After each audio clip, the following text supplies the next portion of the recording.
Hey friends, welcome back to my channel. आज हम Schindler's list इस मूवी के बारे में बात करेंगे जिसने 7 ऑस्कर्स जीते हैं। टोटल ये फिल्म 12 ऑस्कर्स के लिए नॉमिनेटेड हुई थी। IMDb पे इस फिल्म की रेटिंग है 8.9 और इस फिल्म का टोटल बजट था $22 मिलियन का और इस मूवी ने वर्ल्ड वाइड कलेक्शन किया था $322 मिलियन का और ये फिल्म 1993 में रिलीज हुई थी। तो चलिए इस फिल्म की कहानी क्या है देखते हैं। साल है 1939 का। वर्ल्ड वॉर 2 बस शुरू ही हुआ था और जगह है जर्मनी का क्रैकोव शहर। जर्मनी ने बहुत ही कम समय में पोलैंड को हराया था और जूस को अपना गांव, अपना घर छोड़कर अपना नाम पंजीकृत करके बड़े शहरों में जाने की हिदायत दी गई थी। रोज 10,000 से भी ज्यादा जूस क्रैकोव शहर में पहुंच रहे थे। और उसके बाद हमारी मुलाकात होती है इस कहानी के मुख्य किरदार से, जिनका नाम है मिस्टर ऑस्कर शिंडलर, जो कि एक बहुत ही अमीर नाजी व्यापारी है और वो भी बस अभी अभी क्रैकोव शहर में आ गए हैं और यहाँ वो अपना एक नया व्यापार शुरू करना चाहते हैं और ढेर सारे पैसे कमाना चाहते हैं। और वो इस शहर में पहली बार एक क्लब में जाते हैं और वहाँ नामी लोगों से और ऊंचे ओहदे वाले लोगों से दोस्ती करते हैं। इस क्लब में जर्मन सेना के सबसे बड़े ऑफिसर्स भी आए हैं। दरअसल मिस्टर शिंडलर को फैक्ट्री ओपन करने के लिए परमिशन चाहिए और यहाँ पर वो फैक्ट्री ओपन करने की परमिशन लेने में कामयाब भी हो जाते हैं, क्योंकि यहाँ पे काफी ऊंचे ओहदे वाले लोग आए हैं जो कि मिस्टर शिंडलर से दोस्ती करके खुश है। और अगले सीन में हम देखते हैं कि जूस का बहुत ज्यादा बुरा वक्त चल रहा है और उनसे उनकी हर चीज छीनी जा रही है। उनके कपड़ों पर एक सितारे का निशान लगाया गया है और इन्हें हर वक्त इस सितारे को पहनना कंपलसरी है। अगर वो उतार कर फेंक देते हैं तो उनको गोली मार दी जाएगी। और उसके बाद मिस्टर शिंडलर एक स्टर्न नामक जूविश आदमी से मिलने के लिए जाते हैं, जिसे कंपनी चलाने का काफी अच्छा एक्सपीरियंस है और उसकी बहुत सी जान पहचान भी है। उसे मिलकर शिंडलर बताते हैं कि वो एक बर्तनों की कंपनी शुरू करना चाहते हैं और ये बर्तन जर्मन फौज के लिए बनाए जाएंगे। साथ ही कंपनी के कैपिटल के लिए भी पैसे काफी कम पड़ रहे हैं, इसीलिए वो कुछ ऐसे जू लोगों की तलाश में भी है जो अपना पैसा मिस्टर शिंडलर की कंपनी में निवेश कर सके।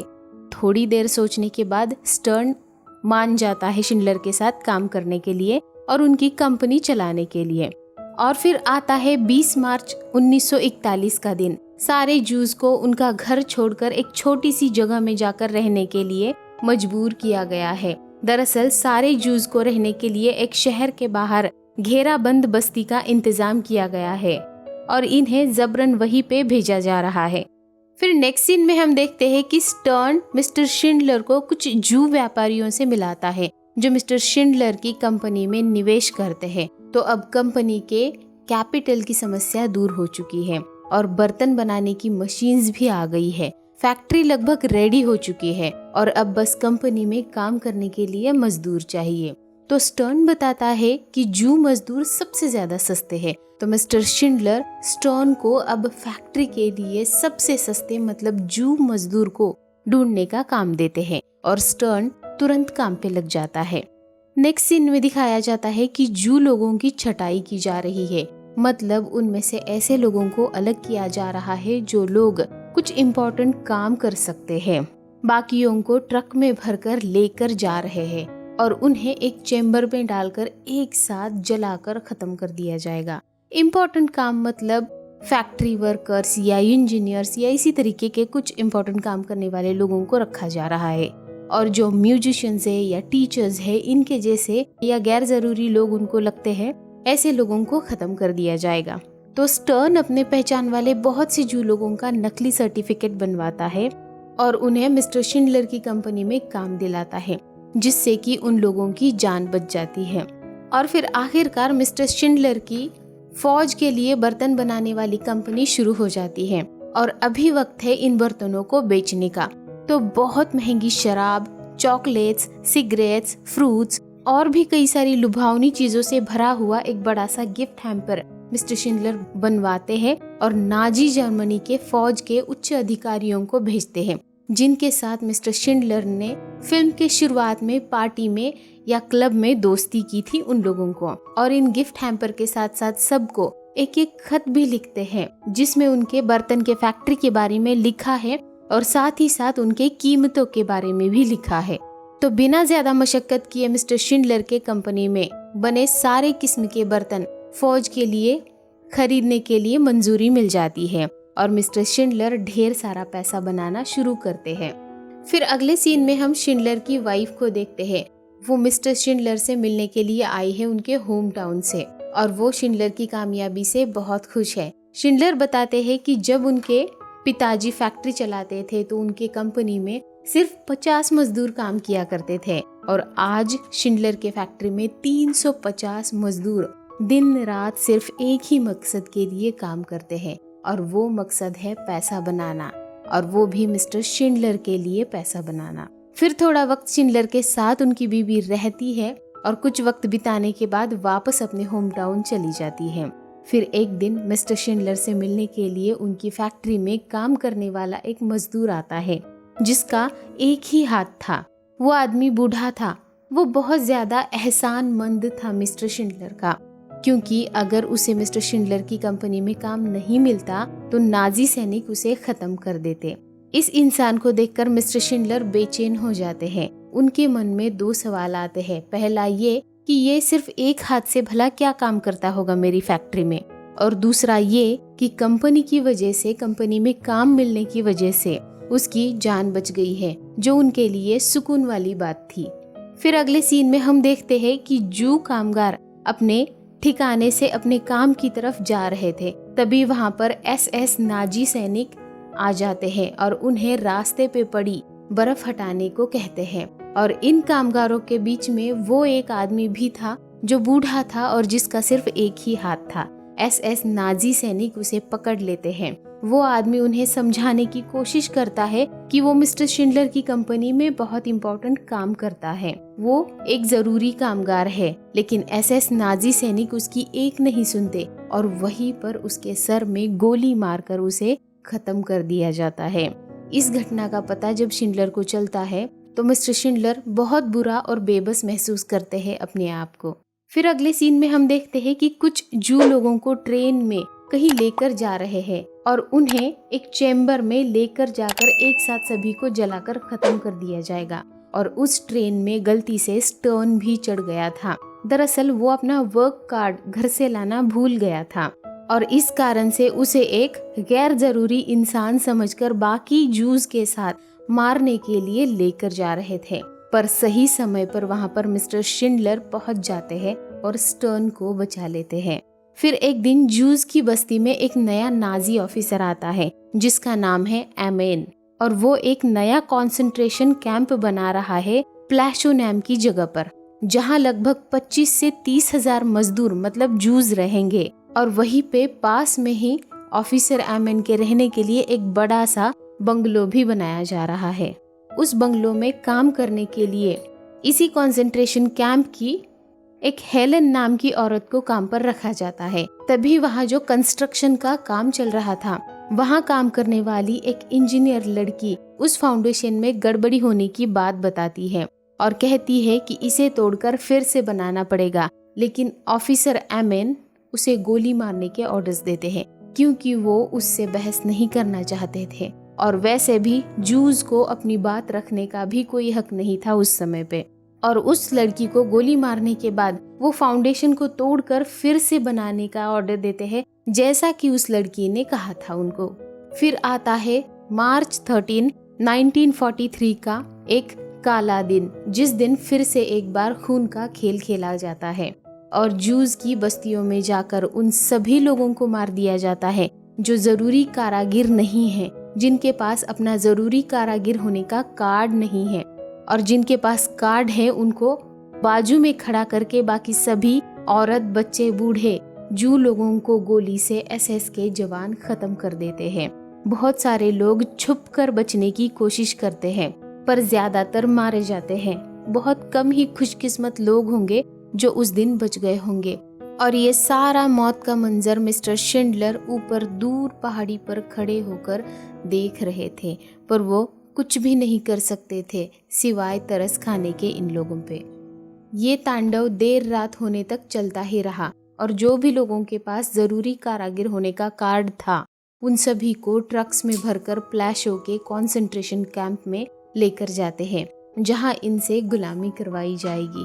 और अब शिंडलर के सारे नौकर प्लाशो के कंसंट्रेशन कैंप में ले जाए गए हैं। इससे शिंडलर की फैक्ट्री बंद पड़ गई है और उनको नुकसान हो रहा है।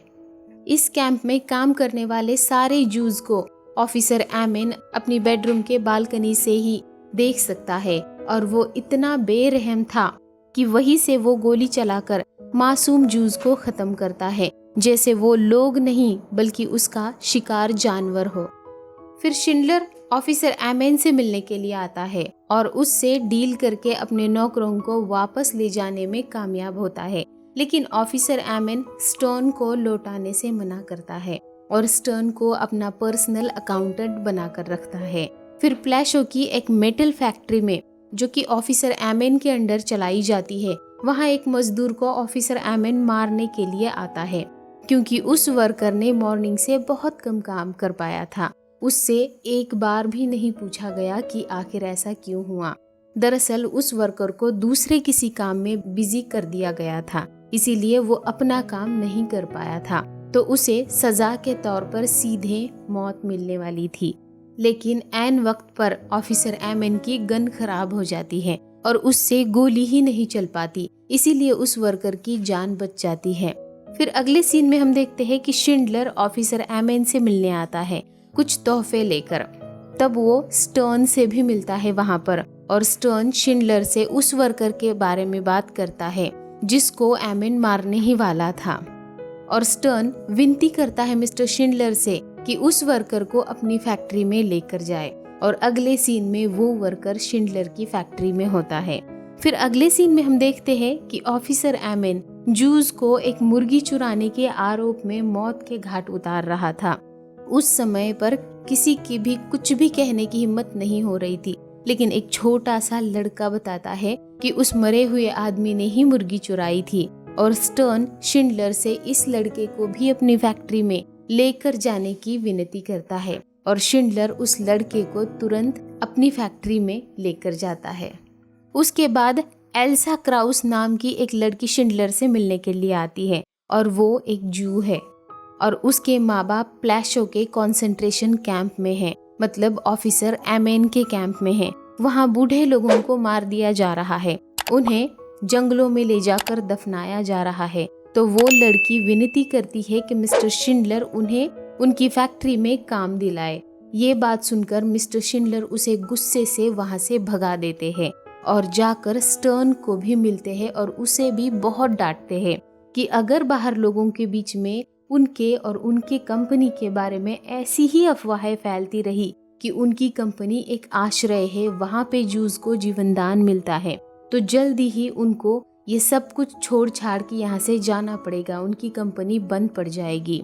ये सब उनकी कंपनी के लिए डेंजर है, रिस्क है। ये कहकर मिस्टर शिंडलर स्टर्न पे बहुत गुस्सा करते हैं। लेकिन अगले ही सीन में एल्सा के माता पिता मिस्टर शिंडलर की कंपनी में होते हैं। फिर एक रात मिस्टर शिंडलर मिस्टर एमेन के घर पार्टी के लिए आए थे और तब एमेन की नौकरानी हेलन से मिलते हैं, जो कि एक जू है। वो उससे बहुत गहराई से बात करना शुरू करते हैं। तब हेलन उन्हें बताती है कि एमेन उसे बहुत मारता पीटता है और ऑफिसर एमेन हेलन को सिर्फ इसलिए मारता है क्योंकि उसे कोई फर्क नहीं पड़ता। फिर ऑफिसर एमेन का बाथरूम एक जू लड़का साफ कर रहा था, लेकिन उस लड़के से बाथ टब के दाग निकल नहीं रहे थे, इसीलिए एमेन उस लड़के को गोली मारकर खत्म कर देता है। और इसी रात हेलन को भी बहुत ही बेरहमी से जानवरों की तरह पीटता है। और फिर हम देखते हैं कि मिस्टर शिंडलर का बर्थडे है और बर्थडे पार्टी हो रही है। वहाँ एक छोटी सी बच्ची और उसके साथ एक लड़की उनको जन्मदिन की बधाइयाँ देने के लिए पहुँच जाते हैं और दोनों भी जूस है और शिंडलर की फैक्ट्री में काम करती है। मिस्टर शिंडलर छोटी बच्ची को भी और बड़ी लड़की को भी किस करते हैं और ये देखकर सारे लोग शॉक हो जाते हैं, क्योंकि जूस के साथ किसी भी तरीके के संबंध बनाना गुनाह है इस समय पे।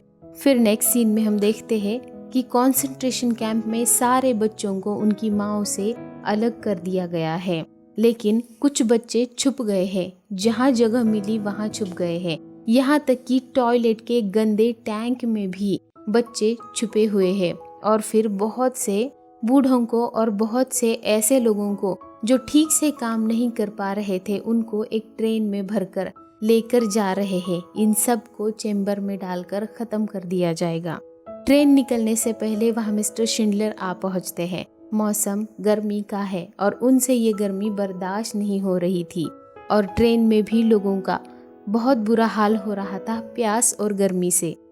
तो मिस्टर शिंडलर उन पे एक बड़े से आग बुझाने वाले पाइप से पानी का छिड़काव करते हैं और उन्हें थोड़ी सी राहत पहुंचाने की कोशिश करते हैं। लेकिन ये देखकर ऑफिसर एमएन को कुछ खास अच्छा नहीं लगता। उसे तो लोगों को तड़पाने में मजा आता है।